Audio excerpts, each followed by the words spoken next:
ரொம்ப நாளாக ட்ரை பண்ணணும்னு சொல்லி என்னோட சேவ்ட் லிஸ்ட்டில் இருந்தது தான் இந்த சன்னாங்குண்ணி ரசம். ஃபைனலி நானும் ட்ரை பண்ணி பார்த்தேன். டேஸ்ட்டு உண்மையிலே சூப்பராக இருந்தது. அதை எப்படி செஞ்சேன்னு பார்க்கறதுக்கு முன்னாடி நம்மளுடைய அடுப்பு அகாடமி சேனலை சப்ஸ்கிரைப் பண்ணிக்கோங்க. குட்டி கடாயில் ஒரு கைப்பிடி நிறைய சன்னாங்குண்ணியை டஸ்ட்டு இல்லாமல் நல்லா க்ளீன் பண்ணிவிட்டு அதை இந்த மாதிரி ஆட் பண்ணி லோ ஃப்ளேமில் நல்லா வறுத்து எடுத்து வச்சுக்கோங்க. நல்லா வறுத்து வாசம் வந்து கை பொறுக்கிற சூடு இருந்தால் போதும். அதை தனியாக ஒரு பிளேட்டுக்கு மாற்றி வச்சுக்கோங்க.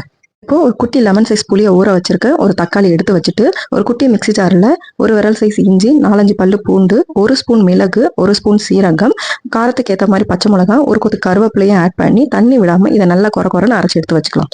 ஒரு கடாயில் நம்ம ஊற வச்சிருந்த புளியை நல்லா கரைச்சி எடுத்துக்கலாம்.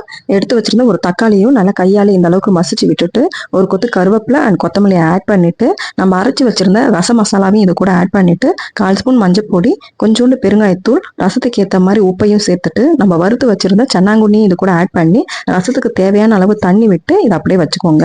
இப்போ ஒரு குட்டி கடாயில் எண்ணெய் ஊற்றி கொஞ்சமாக கடுகு, கருவேப்பிலை, காஞ்ச மிளகாய் போட்டு தாளிச்சு இது தலையில் கொட்டிட்டு அதுக்கப்புறம் இதை தூக்கி அடுப்பில் வச்சு நல்லா நுரைச்சி ஒரு கொதி வந்தோடனே அடுப்பை ஆஃப் பண்ணிட்டு சுட சாதத்தில் போட்டு சாப்பிட்டீங்கன்னா அவ்வளோ ஒரு சூப்பர் அண்ட் டேஸ்டியான சன்னாங்குண்ணி ரசம் ரெடி. நம்ம நண்டில் ரசம் பண்ணியிருப்போம், ஈவன் மட்டன் போனை வச்சு ரசம் பண்ணியிருப்போம், சிக்கன் ரசம் பண்ணியிருப்போம். ஆனால் ஒரு வாட்டி இந்த சன்னாங்குண்ணி ரசத்தையும் ட்ரை பண்ணுங்க. இதையும் ரிப்பீட்டடாக உங்கள் வீட்டில் செய்யற அளவுக்கு ஒரு ஃபேவரட் டிஷ்ஷாகவே மாறும். ஸோ நம்மளுடைய ரெசிபிஸ் உங்களுக்கு பிடிச்சிருந்ததுன்னா லைக் பண்ணுங்க, ஷேர் பண்ணுங்க, சப்ஸ்கிரைப் பண்ணுங்க. மறக்காம இந்த வீடியோ சேவ் பண்ணி வச்சுட்டு ட்ரை பண்ணுங்க. டேஸ்ட் எப்படி இருந்ததுன்னு எனக்கு கமெண்ட் பண்ணுங்க. பாய்.